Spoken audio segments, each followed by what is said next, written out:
जय अंबे मित्रों, धोरण 12 चैप्टर 5। आम तो मैं तमने बराबर रीते करायु। अधिशोषण बहु कम्प्लीट कर्युं आपणे अने कलील बहु परफेक्टली कराया छे। हवे उद्दीपन ते वखते आपणे एवुं हतुं कि 30% में निकली जशे, पण आ लोकोए राख्युं छे। तो हूँ उद्दीपनना विडियो मूकी दऊं, ए जोईने जरा तैयार कर लेजो। शरू करूँ छूं। क्वेश्चन 1, उद्दीपन एटले शुं? तो आ बधा शब्दों समझवाना छे आपणे।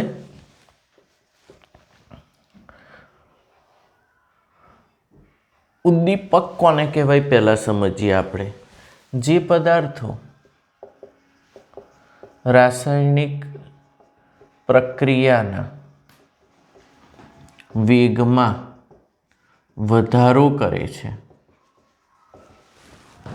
तेमने उद्दीपको कहे छे। उद्दीपक कोने कहेवाय? जे पदार्थो रासायणिक प्रक्रियाना वेगमां वधारो करे छे तेने उद्दीपको कहे छे। उद्दीपकनी मददथी प्रक्रिया वेग वधारवानी घटनाने उद्दीपन कहे छे। उद्दीपकनी मददथी प्रक्रियानो वेग जे वधारीए छे तेने उद्दीपन कहे छे। ओके, उद्दीपन कहे छे। दाखला तरीके N2 gas plus 3H2 gas era पर उद्दीपक Fe solid gives 2NH3 gas. तो उद्दीपक आ उद्दीपक कहेवाय। Fe ए छे तमारो उद्दीपक अने एमां मोलिब्डेनम सॉलिड नाखे आने कहेवाय प्रवर्धक। प्रवर्धक ए उद्दीपकनी सक्रियतामां वधारो करे छे। उद्दीपकनी सक्रियतामां शुं करे छे? वधारो करे छे। अने बीजो एक शब्द, जो Fe मां Cu नी अशुद्धि होय, Cu नी शुं होय? अशुद्धि, तो ते उद्दीपकीय सक्रियता घटाड़े, देरफोर तेने उद्दीपकीय विष कहेवाय। विष एटले झेर, उद्दीपकीय विष। तो Cu नी अशुद्धि Fe मां होय तो ए उद्दीपकीय विष बनशे। अने मोलिब्डेनम ने शुं कहेवाय? प्रवर्धक कहेवाय। मोलिब्डेनम ने प्रवर्धक कहेवाय। उद्दीपक रासायणिक प्रक्रिया मां वपराई जतो नथी, ते मूळ स्वरूपे पाछो मळे छे। मूळ स्वरूपे शुं थाय छे? पाछो मळे छे। उद्दीपक रासायणिक प्रक्रियानी सक्रियकरण ऊर्जा घटाड़े छे, परंतु डेल्टा H डेल्टा G के संतुलन अचळांक के पर कोई ज असर करतो नथी।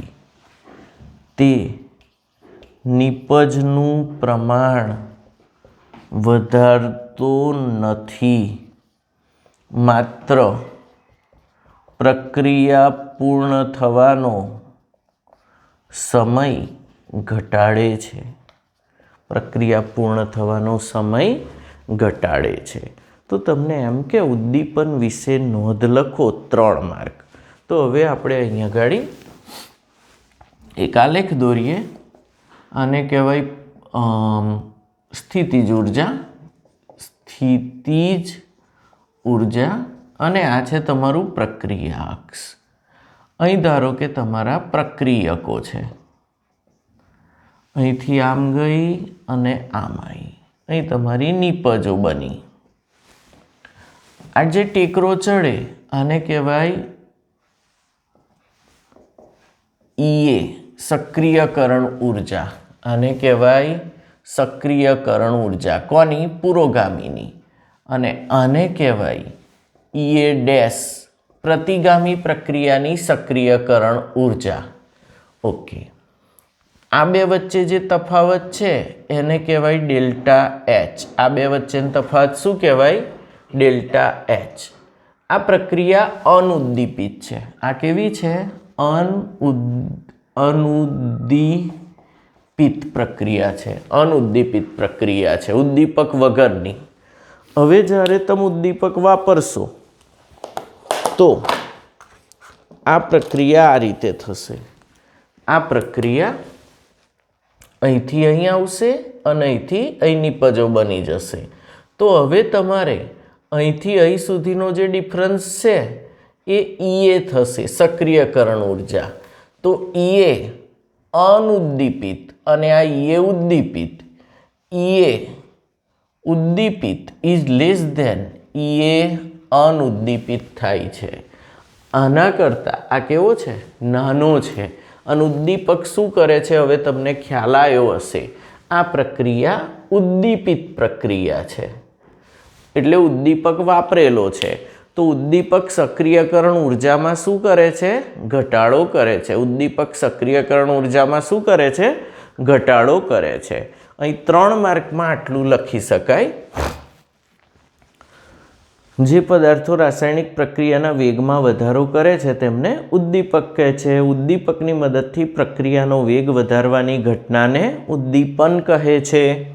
પછી 2 શબ્દો સમજાયા, ઉદાહરણ આપ્યું. આ ઉદ્દીપક છે. એમઓ પ્રવર્ધક છે. પ્રવર્ધક છે. ઉદ્દીપકની સક્રિયતામાં શું કરે છે? વધારો કરે છે. હવે બીજો એક MCQ પૂછાય, FeO ઉદ્દીપક હોય તો પ્રવર્ધક? તો કે K2O ને Al2O3.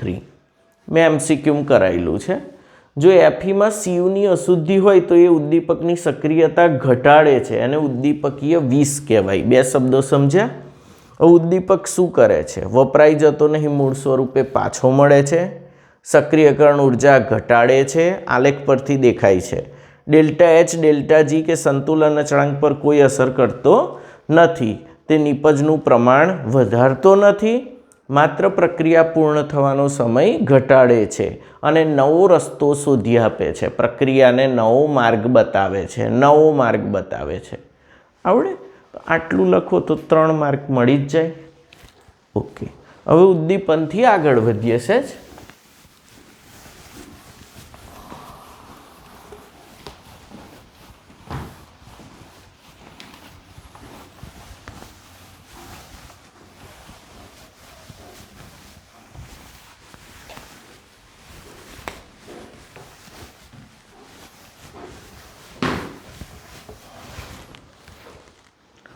ઉદ્દીપનના પ્રકારો. ક્વેશ્ચન 2. ઉદ્દીપનના પ્રકારો સમજાવો. તો ઉદ્દીપનના 2 પ્રકાર, સમાંગ ઉદ્દીપન અને વિસમાંગ ઉદ્દીપન. સમાંગ ઉદ્દીપન જ્યારે ઉદ્દીપકની કલા એટલે અવસ્થા, ભૌતિક અવસ્થા, અને પ્રક્રિયકોની કલા સમાન હોય તેવા ઉદ્દીપનને સમાંગ ઉદ્દીપન કહે છે. શું વ્યાખ્યા છે? ઉદ્દીપકની ભૌતિક અવસ્થા અને પ્રક્રિયકોની ભૌતિક અવસ્થા સમાન હોય તેને શું કહે? સમાંગ ઉદ્દીપન. દાખલા તરીકે SO2 gas plus O2 gas,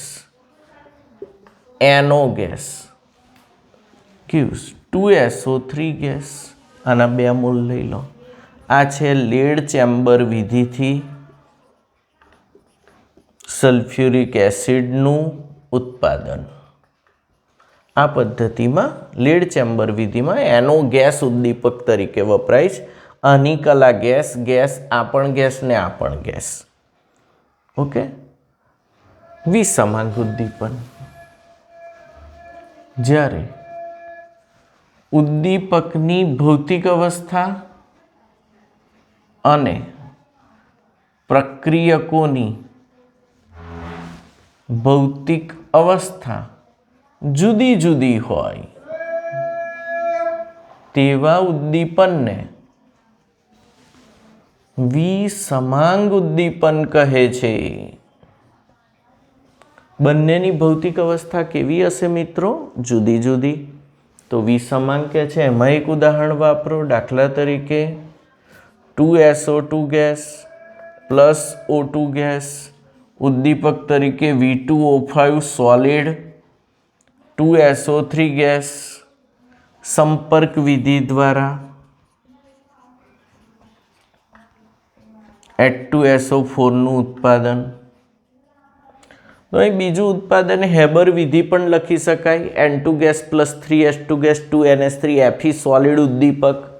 અહીં આગળ લખી શકાય બીજું ઉદાહરણ કયું? C12H22O11 ફ્રુક્ટોઝ સુક્રોઝ વત્તા H2SO4 નાખો તો શું બને? ગ્લુકોઝ વત્તા ફ્રુક્ટોઝ. બધા લિક્વિડમાં મળશે. બધા શેમાં મળશે? લિક્વિડમાં. તો એક એક ઉદાહરણ કાફી છે. વ્યાખ્યા તફાવત. સમાંગ ઉદ્દીપન, વિસમાંગ ઉદ્દીપન. વિસમાંગ ઉદ્દીપનને આ લોકો પૃષ્ઠ ઉદ્દીપન પણ કહે છે. પૃષ્ઠ ઉદ્દીપન પણ કહે છે. ટૂંકનો જ પૂછ્યો હોય, ચલો બે ઉદાહરણ લઈ લો. ટૂંકનો જ પૂછે તો અહીં C12H22O11 સુક્રોઝ એક્વિયસ હશે દ્રાવણ વત્તા H2O લિક્વિડ, H2SO4 લિક્વિડ જ હશે લિક્વિડ. શું બનશે? જળ વિભાજન થશે. C6H12O6 ગ્લુકોઝ કેવો મળશે? એક્વિયસ પ્લસ C6H12O6 ફ્રુક્ટોઝ એ પણ કેવો મળશે? એક્વિયસ. અહીં બીજું ઉદાહરણ તમે લઈ શકો. N2 gas plus 3H2 gas એરા પર FeO સોલિડ ઉદ્દીપક, 2NH3 ગેસ હેબર વિધિ દ્વારા એમોનિયાનું ઉત્પાદન. અહીં પ્રવર્ધક તરીકે K2O વત્તા Al2O3 નું મિશ્રણ નાખે આમાં FeOમાં. Fe હોય તો મોલિબ્ડેનમ. આવડશે તમને? તો અહીં બીજું ઉદાહરણ મેં લઈ લીધું. પેલું લખો Fe વાળું તોય ચાલે. ટૂંકનો જ પૂછે. સમાંગ ઉદ્દીપન સમજાવો. 2 માર્ક. 2 ઉદાહરણ, વ્યાખ્યા. ઉદ્દીપક અને પ્રક્રિયકોની ભૌતિક અવસ્થા સમાન હોય તો સમાંગ ઉદ્દીપન, અને ઉદ્દીપક અને પ્રક્રિયકોની ભૌતિક અવસ્થા જુદી જુદી હોય તો વિસમાંગ ઉદ્દીપન. પાક્કું? આગળ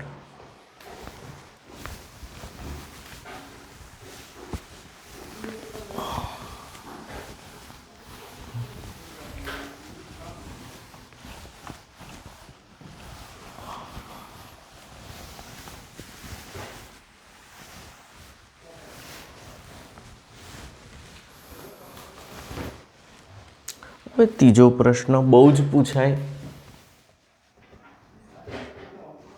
ઉદ્દીપકની વર્ણનાત્મકતા ચર્ચો. તો વર્ણનાત્મકતા એટલે સ્પેસિફિસિટી. તો અહીં દરેક પ્રક્રિયા માટે ઉદ્દીપક નિશ્ચિત હોય છે. એક ઉદ્દીપક એક પ્રક્રિયા માટે યોગ્ય હોય, પરંતુ અન્ય પ્રક્રિયાઓ માટે તે ચાલશે નહીં. ઉદ્દીપકના આવા સિલેક્ટિવ સ્વભાવને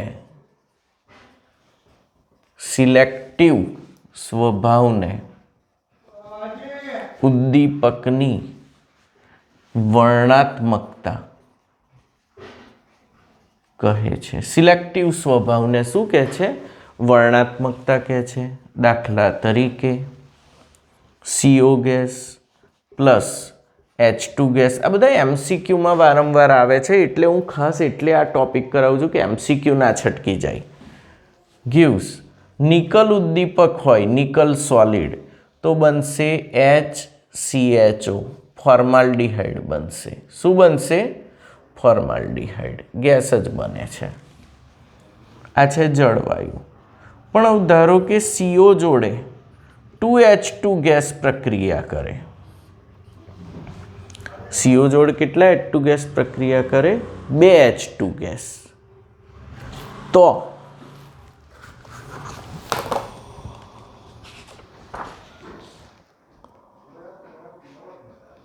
ના, CU જોઈશે. નિકલ તો મિથેન આપે, હું એ જ કન્ફ્યુઝ હતો. CU solid, okay. CO વત્તા H2 એટલે જળવાયુ. જો કોપર ઉદ્દીપક હોય તો ફોર્માલ્ડિહાઇડ મળે. કોપર ઉદ્દીપક હોય તો formaldehyde. CO plus 2H2, CU ZNO વત્તા Cr2O3.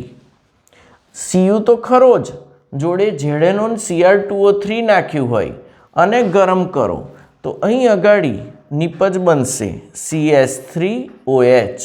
આ બધું એડ જ થઈ જાય, ટોટલ એડ જ થઈ જાય. મિથેનોલ નિપજ મળશે. શું નિપજ મળશે? મિથેનોલ. અને જો CO વત્તા 3H2 ગેસ પ્રક્રિયા કરે તો ઉદ્દીપક નિકલ સોલિડ લઈએ તો મિથેન બને. નિકલમાં મિથેન જ બને, આ યાદ જ રાખજો. વત્તા CH4 બની ગયો, વત્તા શું છૂટું પડશે? પાણી છૂટું પડશે. આ ગેસ અવસ્થામાં જ બધા મળે છે, ગેસ અવસ્થામાં. તો અહીં અગાડી જો જળવાયુ જ છે, આ પણ જળવાયુ છે, સીન ગેસ, આ પણ જળવાયુ છે, પણ જળવાયુની અંદર ટેન્કમાં ઉદ્દીપક જુદા જુદા નાખો તો નિપજો કેવી મળે છે? જુદી જુદી નિપજો મળે છે, જુદી જુદી નિપજો મળે છે. એનો અર્થ કે ઉદ્દીપક કેવા સ્વભાવના હોય છે? વર્ણાત્મક સ્વભાવના હોય છે. ઉદ્દીપક કેવા સ્વભાવના હોય છે? વર્ણાત્મક એટલે સિલેક્ટિવ સ્વભાવના હોય છે. દાખલા તરીકે તમે મિથેન બનાવો હોય તો તમે કોપર ઉદ્દીપક ના વાપરી શકો, અને ફોર્માલ્ડિહાઇડ બનાવવો હોય તો કોપર જ વપરાય. ફોર્માલ્ડિહાઇડ બનાવવો હોય તો કોપર જ વપરાય, બીજો ચાલશે નહીં. તો આને ઉદ્દીપકની વર્ણાત્મકતા કહે છે. 2 માર્કમાં પૂછાય છે, નહીં તો આ MCQ તો ફિક્સ છે. આ 3માંથી એક ગુજકેટમાં બહુ પૂછે છે.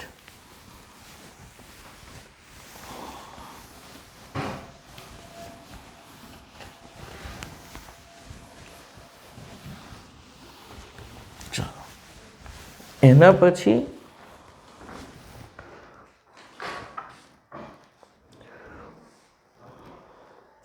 ઉત્સેચકીય ઉદ્દીપન, એક કરવા જેવું છે. ઉત્સેચકીય ઉદ્દીપનની લાક્ષણિકતાઓ.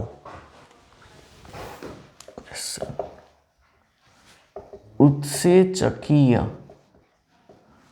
ઉદ્દીપનની લાક્ષણિકતાઓ. તો પહેલું, ઉત્સેચકીય ઉદ્દીપકો વર્ણાત્મક હોય છે. કેવું હોય છે? વર્ણાત્મક. દાખલા તરીકે માલ્ટોઝનું જળ વિભાજન માલ્ટેઝ વડે જ થાય. બરાબર. સુક્રોઝનું જળ વિભાજન ઇન્વર્ટેઝ વડે જ થાય. પ્રોટીન હોય નું જળ વિભાજન પેપ્સિન ઉત્સેચક વડે જ થાય છે. તો આ વર્ણાત્મક સ્વભાવ કયો? બીજું, ઉત્સેચકનો એક અણુ પ્રક્રિયકના 10 લાખ અણુને 1 મિનિટમાં રૂપાંતર કરે છે. તો ખૂબ જ કાર્યક્ષમ, ખૂબ જ કાર્યક્ષમ. ઉત્સેચકનો એક અણુ 1 મિનિટમાં 10 લાખ પ્રક્રિયકના અણુઓને 10,00,000 પ્રક્રિયકના અણુઓને નિપજમાં ફેરવે છે. કેટલા અણુઓને? 10,00,000. ત્રીજો મુદ્દો,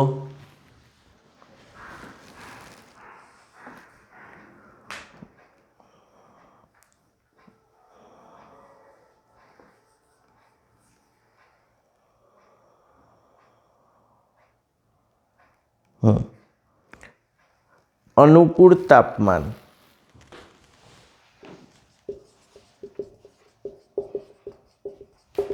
તો ઉત્સેચકીય ઉદ્દીપનનું અનુકૂળ તાપમાન 298 થી 310 કેલ્વિન છે. 298 થી 310 કેલ્વિન. ધેરફોર માનવ શરીરમાં ઉત્સેચકીય ઉદ્દીપન ખૂબ જ સક્રિય રીતે થાય છે. એટલે આપણા શરીરનું તાપમાન આ બેની વચ્ચે ચાલતું હોય એટલે આપણું જોરદાર રિએક્શન થાય. પીએચ મૂલ્ય, અનુકૂળ પીએચ. ઉત્સેચકીય ઉદ્દીપન માટે અનુકૂળ પીએચ 5 થી 7નો ગાળો.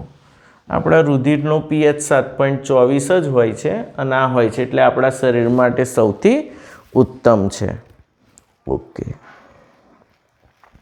ઉત્સેચક રાસાયણિક પ્રક્રિયાનો વેગ. ઉત્સેચકો રાસાયણિક પ્રક્રિયાનો વેગ 10⁸ થી 10⁻20 ગણો વધારે છે. કેટલા ગણો? 10⁸ થી 10⁻20 ગણો વધારે છે. કેટલીક ઔષધો ઉદ્દીપકીય વિષ બને છે એટલે ઉદ્દીપકની સક્રિયતાને ઘટાડે છે. ઉદ્દીપકીય વિષ બને છે એટલે ઉત્સેચકની કાર્યપ્રણાલી ધીરી પાડ દે એટલે તમને ઉલટી, ઉબકા, માથાનો દુખાવો આ બધું થાય દવાને લીધે, આડઅસરો.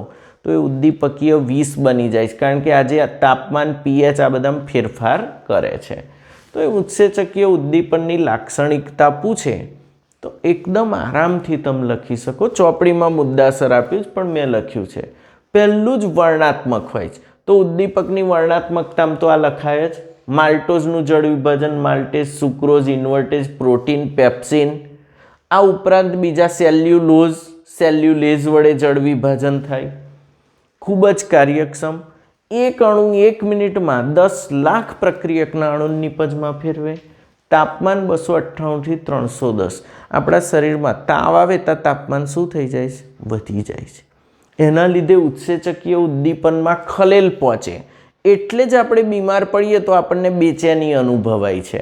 ઉદ્દીપકીય કાર્ય થતા નથી. આ તાપમાનના ગાળામાં જ સારી રીતે ઉદ્દીપક કામ કરે. પીએચ કેટલો? 5 થી 7. પ્રક્રિયાનો વેગ 10⁸ થી 10⁻20 ગણો વધારે છે. ખૂબ ઝડપી પ્રક્રિયા કરી આલે છે. ઔષધો ઉદ્દીપકીય વિષ બને છે. આપણા શરીરની કેટલીક પ્રક્રિયામાં વેગ ધીમો પાડી દે છે એટલે બેચેની અનુભવાય છે. તો ઉત્સેચકીય ઉદ્દીપનની લાક્ષણિકતાઓ જોઈએ આપણે.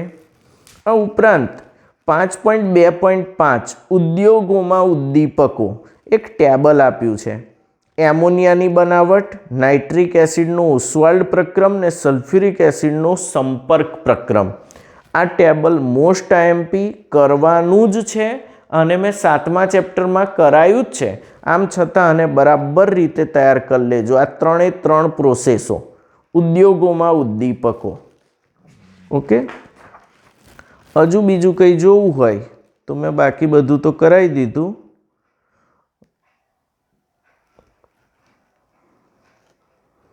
આકાર વર્ણનાત્મક ઉદ્દીપન બોલી જવું ખાલી. ટાઈમ છે બેટા?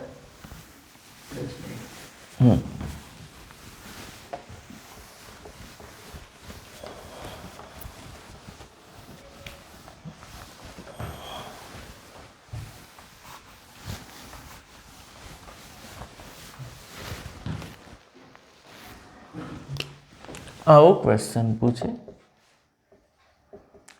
આકાર વર્ણનાત્મક ઉદ્દીપન સમજાવો, તો આપણે લખીએ જે ઉદ્દીપન પ્રક્રિયા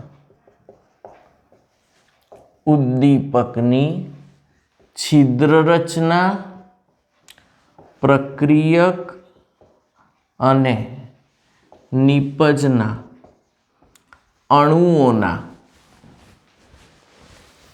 કદ અને આકાર પર